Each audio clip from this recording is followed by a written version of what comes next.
And the crowd goes wild.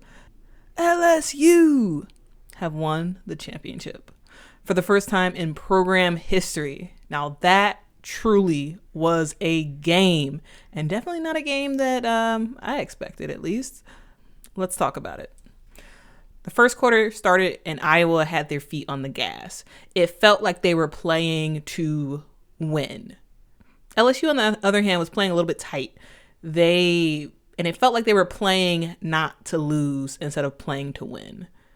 That meant hesitation on passes and led to 3 very, very quick turnovers. Iowa's great start was awesome. They were getting touches in the paint and scoring. Mulkey noticed what was happening, and she took a very quick timeout in the first quarter. And whatever she said to them, it worked. It felt like the team was able to calm down, and they were able to start playing freer, which is their style, right? LSU is they're not a rigid team. When LSU plays well, they play free. And I felt like after that timeout was over, they felt free. I don't know exactly what she said, but it worked.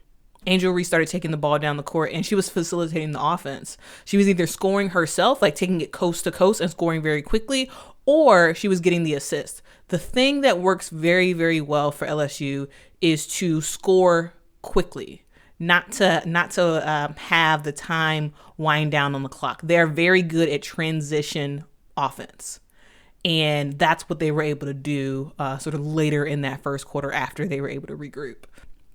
In the first quarter, everybody who was watching noticed something that was very apparent for the entire game. The refs were trash. Absolute trash. The foul calls they were calling were ridiculous. For example, Monica Sanano's second foul. That was not a foul. Come on now.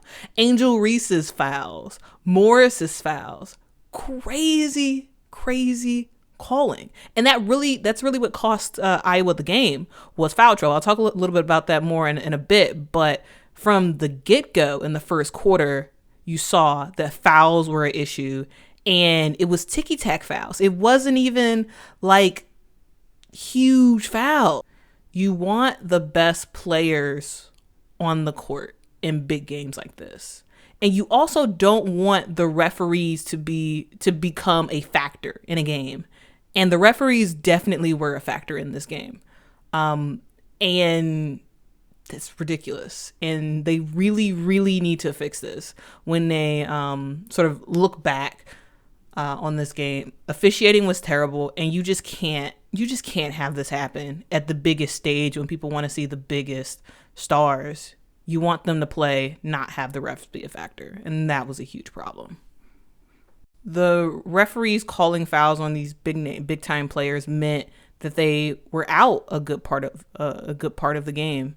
The good thing for both teams is that the benches did step up. LSU's bench definitely stepped up more than Iowa's bench, but at least both teams had folks that they can turn to when their stars got in foul trouble. Okay. Segue over back to the game. In the first quarter, Caitlin Clark was doing everything. She was getting shots off of pick and rolls. She was just running around, scoring threes as many as she possibly could.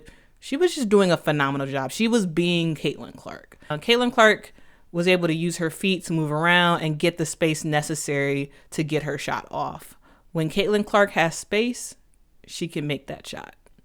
And in the first quarter, she was really doing it all. And it wasn't like she wasn't having the defenders guard her. Alexis Morris was primarily on Caitlin Clark, and she did a great job defending her. Like, truly a great job, but it didn't matter. Caitlin Clark is so good that it doesn't really matter who you put on her. She will be able to get some space and get that shot off. In the second quarter, once again, Iowa came out with their feet on the gas. They had energy. They had production. Caitlin Clark wasn't scoring, but she was doing a great job facilitating and passing the ball to her teammates. Just doing a great job. But then came LSU's bench. You had two bench players who came in the game with some production. Jasmine Carson and Last Tear Poa. These two players, phenomenal. They barely played this tournament, and they came in this game because of foul trouble. And they showed up and showed out with the threes. Both of these players have not really played in the tournament. They got some minutes, but not that many. At one point, Jasmine Carson was starting for the team. She's been coming off the bench recently. And both of these players could have like hung their hats up and said, you know what? This is the last game of the year. I'm not playing. Why am I practicing so hard? Why am I, really focused in the layup lines and all that stuff? Why am I doing all this? I'm not going to get in the game. But these players went full out in practice, continued to give their absolute best, even knowing that they probably wasn't going to get in the game. And guess what? They got in the game and they balled out. Again, when you stay ready, you don't have to get ready. And these players were ready. Last Tear Poa with awesome threes. Jasmine Carson with awesome threes. We all remember Iowa's game against South Carolina, where they won by not guarding the guards and they packed the paint. They dared South Carolina to shoot the three. And the reason why the Gamecocks didn't win is because they didn't shoot it. LSU was ready for Iowa's game plan. And they shot that three well. 9 for 12 from the 3-point line to start this game for LSU. It was amazing. Iowa started the third quarter 21 points down.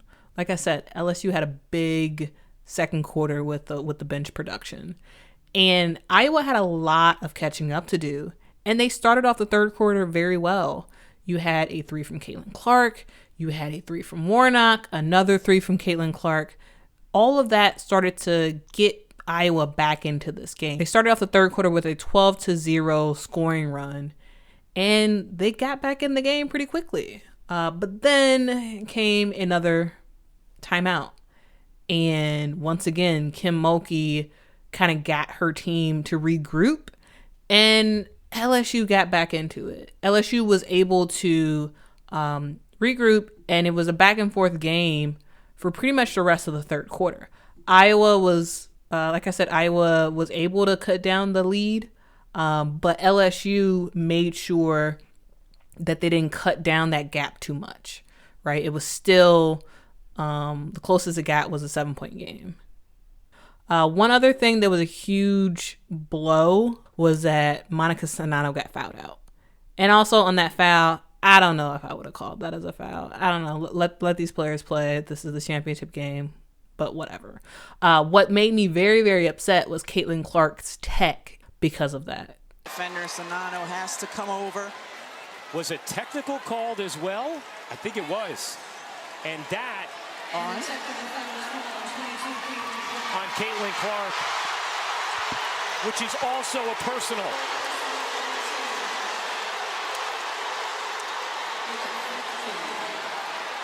A crippling possession for Iowa. Oh, on that.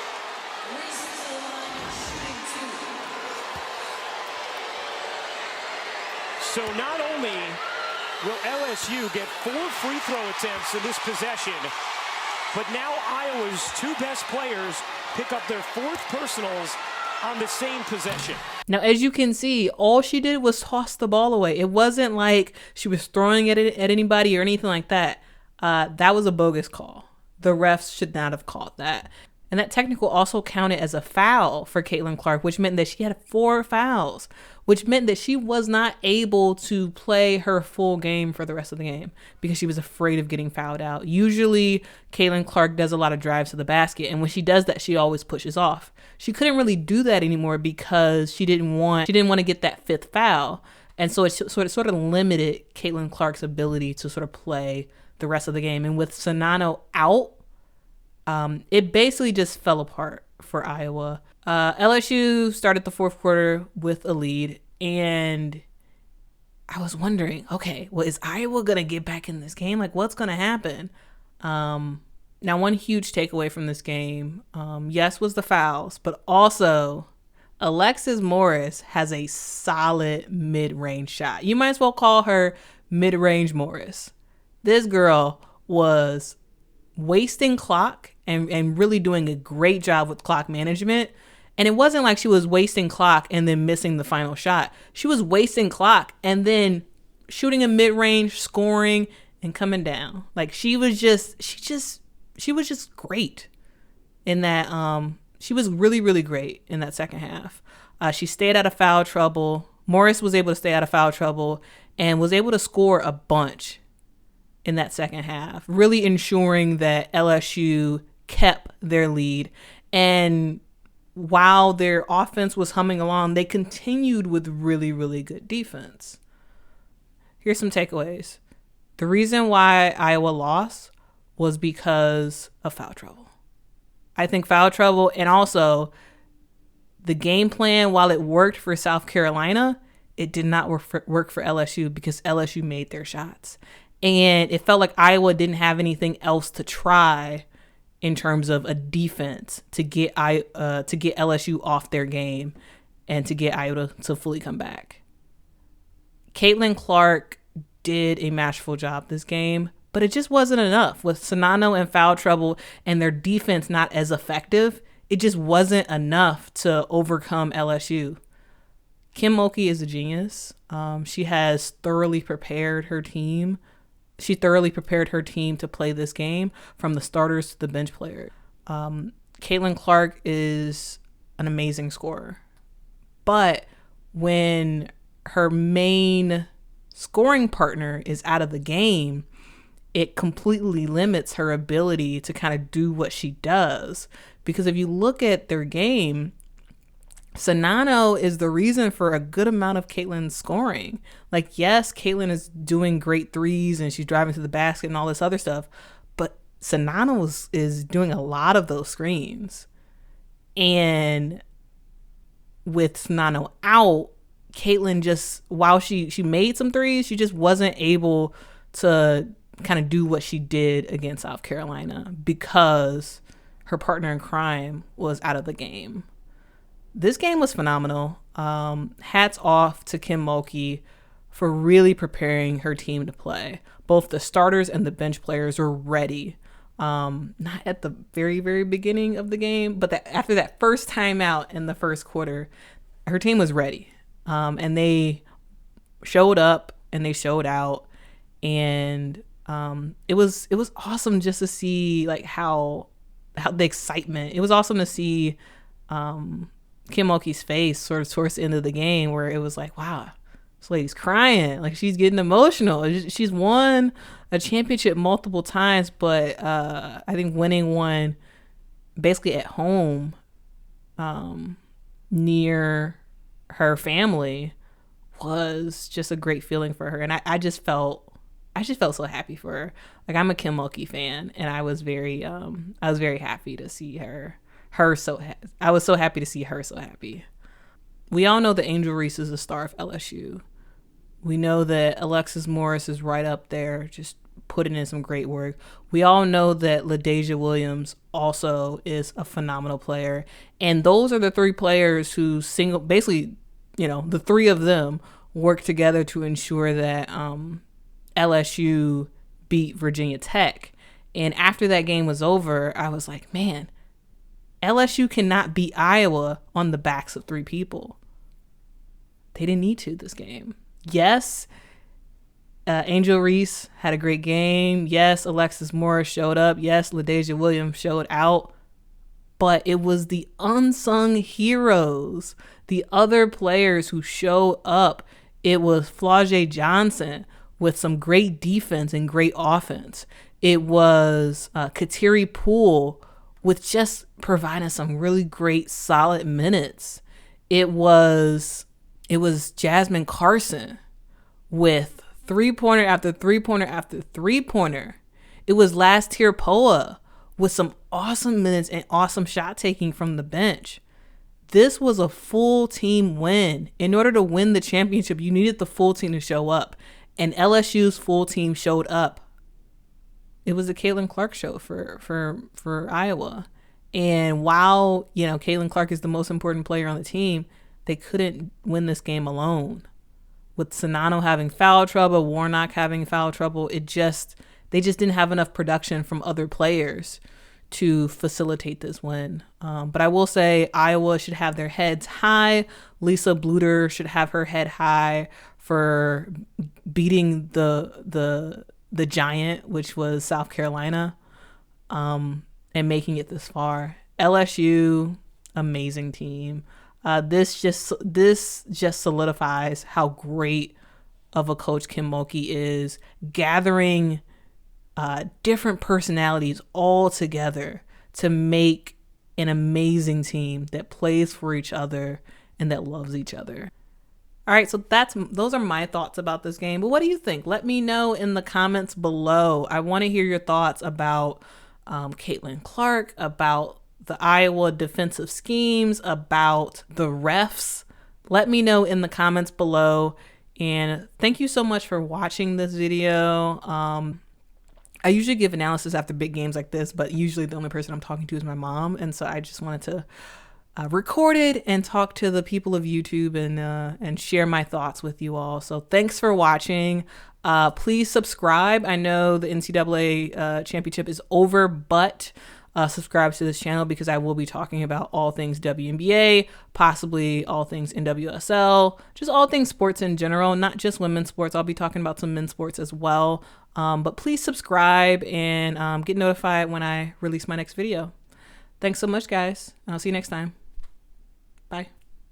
Williams will back it out. Morris will let it fly. Why not? It's been that kind of night. Kim Mulkey, in year 2, has orchestrated a turnaround for the ages. LSU has captured its very first national championship.